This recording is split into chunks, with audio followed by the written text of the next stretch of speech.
Hello friends, मैं हूं गौरव और आज हम फिर जानेंगे ऐसे सवालों के पीछे का जवाब जो आप जानना तो चाहते हो पर उसका जवाब कोई आपको देता नहीं।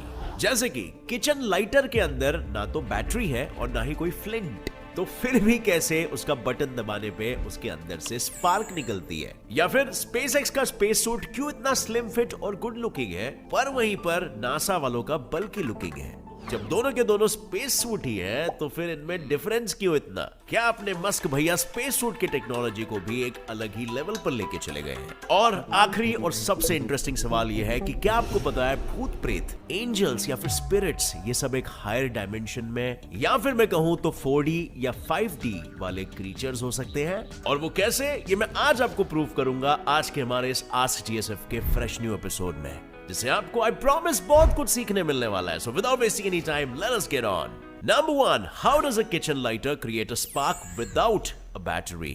अब हम सभी ने कई बार बेयर ग्रिल्स को मैन वर्सेस वाइल्ड में फ्लिंट की मदद से आग जलाते हुए देखा है। एंड आई एम श्योर आपके मन में यह भी ख्याल जरूर आया होगा कि शायद लाइटर में भी ऐसा ही कोई पत्थर होता होगा जो स्पार्क क्रिएट करता है, क्योंकि अंदर जब आप क्लिक करते हो तो कुछ फ्रिक्शन जैसी आवाज निकलती है बाहर।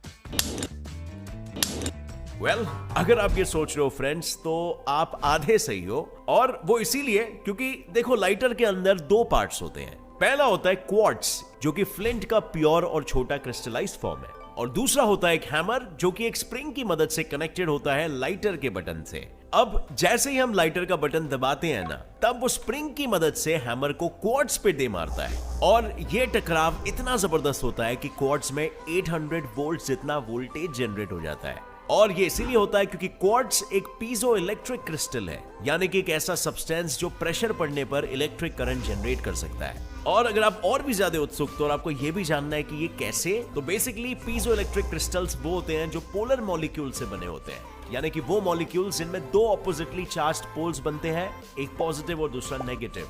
ये पोल्स का बनना तभी मुमकिन है जब वो मॉलिक्यूल्स ऐसे एटम से बना हो जिनकी इलेक्ट्रोनेगेटिविटी में अंतर हो, यानी कि एटम्स के पॉजिटिव और नेगेटिव चार्जेस में अंतर हो। सो फॉर एग्जांपल क्वार्ट्ज बना होता है सिलिकॉन डाइऑक्साइड से, जिसमें oxygen is more electronegative than silicon, और इलेक्ट्रोनेगेटिविटी में इस डिफरेंस की वजह से ऑक्सीजन सिलिकॉन के इलेक्ट्रॉन्स को हल्का सा अपनी तरफ खींचता है, और इलेक्ट्रॉन सिलिकॉन से दूर जाने के कारण उसके ऊपर पार्शियली पॉजिटिव चार्ज आ जाता है, और क्योंकि इस इलेक्ट्रॉन को ऑक्सीजन ने अपनाया इसीलिए उसके ऊपर पार्शियल नेगेटिव चार्ज आ जाता है। वैसे तो जब मल्टीपल सिलिकॉन डाइऑक्साइड मॉलिक्यूल साथ आ जाते हैं तो उनके ऑपोजिट चार्जेस एक दूसरे को नलिफाई कर देते हैं, यानी कि जीरो कर देते हैं। पर अब जब हम सिलिकॉन डाइऑक्साइड से बने क्वार्ट्ज पर प्रेशर डालते हैं तो उसके कुछ चार्ज्ड पार्टिकल्स एनर्जी मिलने की वजह से क्वार्ट्ज से बाहर निकल आते हैं और आसपास में मौजूद किसी भी नेगेटिव टर्मिनल की ओर तेजी से भागने लगते हैं।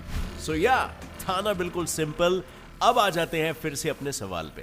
तो देखो क्वार्ट्ज के अंदर 800 वोल्ट्स की एनर्जी है, पर लाइटर की मेटालिक बॉडी में तो कोई एनर्जी नहीं है, और इसीलिए वो क्वार्ट्ज के सामने जीरो चार्ज होने की वजह से नेगेटिव बिहेव करती है। एंड इसी वजह से डन हो गया हमारा सर्किट कंप्लीट। जैसे ही हम लाइटर का बटन दबाते हैं, क्वार्ट्ज में प्रोड्यूस एनर्जी सेंटर से होके मेटालिक बॉडी की तरफ मूव होती है, जिसे हम स्पार्क के रूप में देखते हैं। सो ये था the science behind the kitchen lighter. अगर आप समझ गए तो let's move on to the second question, जो है why do water droplets levitate on a hot pan? So friends, क्या आपको यह पता था कि अगर 100 डिग्री सेल्सियस तक के गर्म तवे पे हम पानी डालें तो वो भाप बन जाता है, पर अगर 100 डिग्री से ज्यादा गर्म हुआ अगर तवा, तो उस पे पानी गिरते ही वो भाप नहीं बनेगा, बल्कि वो तवे पे इस तरीके से फ्लोट करने लगेगा।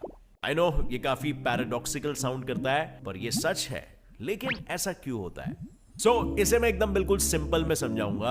हमें यह तो पता है कि वाटर का बॉइलिंग टेम्परेचर 100 डिग्री सेल्सियस है, पर जैसे ही तवे का टेम्परेचर 150 से 500 डिग्री सेल्सियस तक चले जाता है तो वो ऑलरेडी वाटर के बॉइलिंग पॉइंट को एक बड़े से मार्जिन से एक्सीड कर चुका होता है। इतने हाई टेम्परेचर में जब हम तवे पर पानी के ड्रॉप डालते हैं तो उस ड्रॉप का लोअर सरफेस इंस्टेंटली इवेपोरेट होकर वाटर के अपर सरफेस और तवे के बीच वाटर वेपर्स की एक गैसियस फिल्म बना देता है, और ये वाटर वेपर्स की फिल्म इतनी पावरफुल होती है कि लिटरली उसके ऊपर के लिक्विड वाटर को हवा में उठा लेती है, और इसकी वजह से हमें पानी तवे पे फ्लोट होते हुए दिखाई देता है। ऊपर से वेपर्स असल में हीट के बैड कंडक्टर्स भी होते हैं, जिसकी वजह से तवे की हीट ऊपर मौजूद लिक्विड वाटर तक इंस्टेंटली नहीं पहुंच पाती है, और उसे थोड़ा सा और समय मिल जाता है तवे पर ताता थैया करने के लिए। Before getting completely evaporated of course. तो चलिए दोस्तों, अब चलते हैं हमारे अगले इंटरेस्टिंग सवाल के ओर। Are ghosts and spirits actually fourth dimensional beings? हम सब भूतों और आत्माओं के बारे में तो सोचते हैं, और आपको पता है सबसे पहली चीज दिमाग में आती है वो क्या है?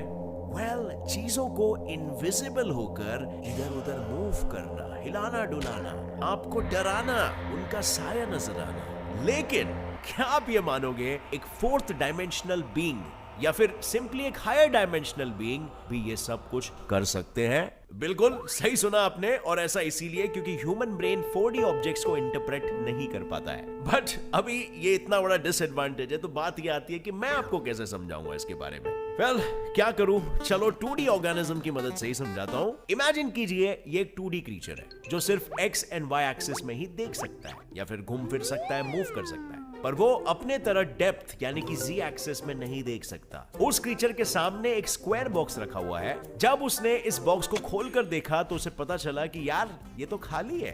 तो उसने बॉक्स को वापस बंद कर दिया और निकल ही रहा था तब मैंने उस एम्प्टी बॉक्स के अंदर एक 2D ऑब्जेक्ट रख दिया और बॉक्स को मैं हिलाने लगा। बॉक्स से आती हुई आवाज से वो 2D बीइंग चौंक गया और बॉक्स की तरफ घबराते हुए बढ़ने लगा। इस बार जब उसने बॉक्स को खोला तब उसने उसके अंदर मेरा रखा हुआ 2D ऑब्जेक्ट देखा। पहले तो उसे ये समझ नहीं आया कि यार ये चीज यहाँ पर अचानक से कैसे आ गई, और दूसरा भूलना मत 3D ऑब्जेक्ट्स का साया 2 डायमेंशनल होता है, हमारी परछाई 2 डायमेंशनल होती है, और इसी वजह से उस क्रीचर ने मेरा साया भी देखा होगा। बस फिर क्या है, वो तो डर जाएगा, घबरा जाएगा, सबको कहेगा उसने भूत देखा। और अब फ्रेंड्स, उस 2D बीइंग के जगह पर जरा अपने आप को इमेजिन करो। ये बिल्कुल एक पॉसिबिलिटी है कि एक 4D या 5D बीइंग हमारे साथ मजाक करने आ जाए, जहां आपको कुछ हिलते डुलते हुए दिख जाए या किसी का साया दिख जाए, क्योंकि उनके साये की मूवमेंट तो 3D में होगी और इसीलिए आप उसे एज अ भूत परसीव करोगे। बट फ्रेंड्स, इसके लिए ऑब्वियसली ये इंपॉर्टेंट है कि वो 4th डायमेंशनल बीइंग या 5th डायमेंशनल बीइंग हमारे एग्जिस्टेंस के बारे में जानता है और वो हमें छेड़ना चाहता है, वरना इस सुनसान से ब्रह्मांड में कौन कहां, किधर कौन, किसको क्या खबर। बट अब आपको क्या लगता है कि क्या स्पिरिट्स, एंजल्स या भूत हायर डायमेंशनल क्रीचर्स हैं जो मरने के बाद किसी हायर डायमेंशन में चले गए?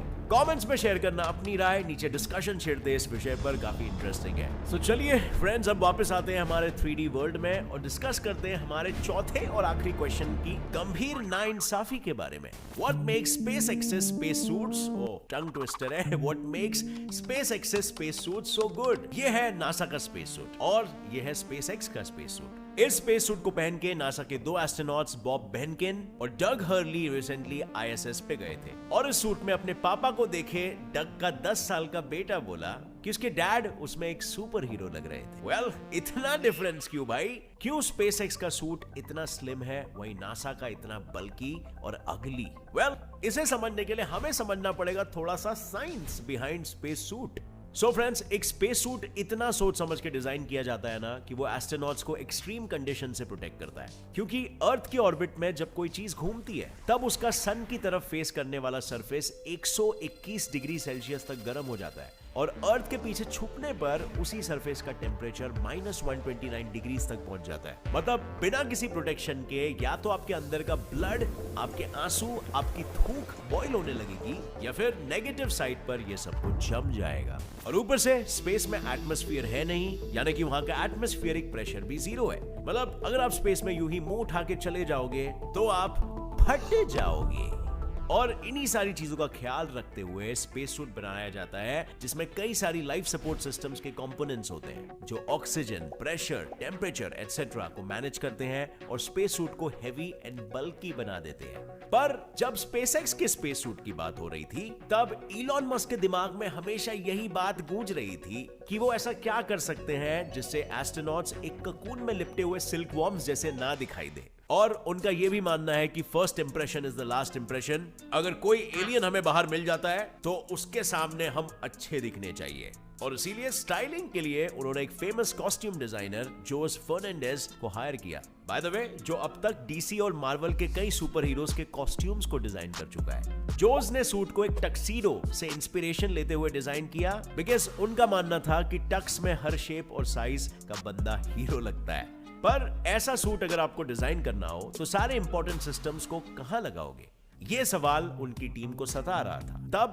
मजाक मजाक में स्पेसएक्स के इंजीनियर्स ने ये डिसाइड किया, ये काम करते हैं ना, सारे लाइफ सपोर्ट सिस्टम्स को स्पेस कैप्सूल के सीट्स में फिट कर देते हैं और बस एक अम्बिलिकल कॉर्ड जैसे सिस्टम की मदद से उन्हें स्पेस सूट से कनेक्ट करते हैं। और ये सडन बट अजीब सोच इलॉन मस्क को इतनी अच्छी लगी कि उसने ऐसा स्पेस सूट बनवाने के लिए कह दिया। और स्पेसएक्स वालों ने इन सूट्स को इस तरह डिजाइन किया कि वो एक वन पीस सूट हो with only a few specialised parts, जैसे टच स्क्रीन, कंपैटिबल ग्लव्स जो कैप्सूल के टच स्क्रीन कंट्रोल पैनल्स पर वर्क कर सके, और हेलमेट भी ओवरसाइज नहीं है। उन्होंने उसे 3D प्रिंटिंग टेक्नोलॉजी की मदद से एस्ट्रोनॉट्स के हेड के शेप के हिसाब से कस्टमाइज किया था, जो रॉकेट के नॉइज को तो ब्लॉक कर ही देता है, पर साथ ही उसमें माइक, वाइजर का रिट्रैक्शन और लॉकिंग सिस्टम जैसे फंक्शंस भी थे। और स्टाइलिंग और फंक्शनैलिटी का ये कॉम्बो यहाँ खत्म नहीं होता। इस स्पेस सूट को व्हाइट रखा गया with darker colours on the sides. White colour sunlight को रिफ्लेक्ट करता था और साइड्स में मौजूद डार्कर शेड्स एक इल्यूजन कॉज करते थे, जिससे ओवरसाइज्ड इंसान भी पतला दिखाई दे। वेल, है ना लाजवाब, इतना ज्यादा एम्फेसिस दिया गया है ऑन लुक्स, और हो भी क्यों ना, मस्क भाई की सोच है इसके पीछे।